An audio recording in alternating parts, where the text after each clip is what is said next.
பேக்கரியில மட்டுமே கிடைக்கிற இந்த பட்டர் பன்னை இனி நீங்க வீட்லயே ஈஸியா பண்ணலாம். அதுவும் அவன் தேவையில்லைங்க. வெதுவெதுப்பான பால்ல சுகர், ஈஸ்ட் போட்டு ஈஸ்ட் ஆக்டிவேட் ஆனதுக்கு அப்புறம் மைதா மாவு, உப்பு போட்டு கொஞ்சம் பட்டர் ஊத்தி நல்லா சாஃப்டான சப்பாத்தி டோ மாதிரி பிசைஞ்சிடுங்க. இதை மூடி போட்டு 1 மணிக்கும் ரெஸ்ட் பண்ண விட்டுருங்க.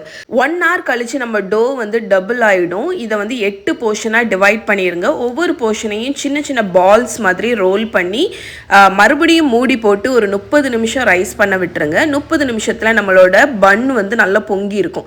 இதை பேக் பண்ண தேவையில்ல.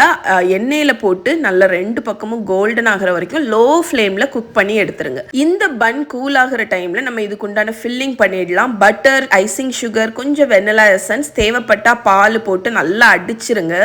இது நல்லா ஃப்ளஃபியா க்ரீமியா ஆகணும். இப்போ நம்ம கூலான பன்னை கட் பண்ணி நடுசுல பட்டர் தடவி சர்வ் பண்ணீங்கன்னா பட்டர் பன் ரெடி. இதோட ஃபுல் ரிட்டன் ரெசிபி yummytummyaarthi.comல இருக்கு.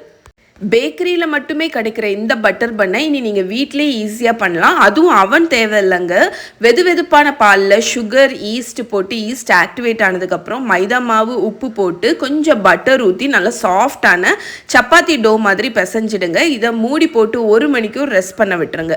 1 hour கழிச்சு நம்ம டோ வந்து டபுள் ஆயிடும். இதை வந்து 8 போர்ஷனா டிவைட் பண்ணிருங்க. ஒவ்வொரு போர்ஷனையும் சின்ன சின்ன பால்ஸ் மாதிரி ரோல் பண்ணி மறுபடியும் மூடி போட்டு ஒரு 30 நிமிஷம் ரைஸ் பண்ண விட்டுருங்க. 30 நிமிஷத்துல நம்மளோட பன் வந்து நல்லா பொங்கி இருக்கும்.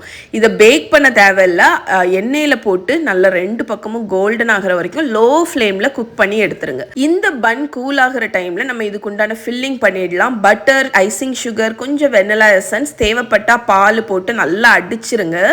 இது நல்லா ஃப்ளஃபியா க்ரீமியா ஆகணும். இப்போ நம்ம கூலான பன்னை கட் பண்ணி நடுசுல பட்டர் தடவி சர்வ் பண்ணீங்கன்னா பட்டர் பன் ரெடி. இதோட ஃபுல் ரிட்டன் ரெசிபி yummytummyaarthi.comல இருக்கு.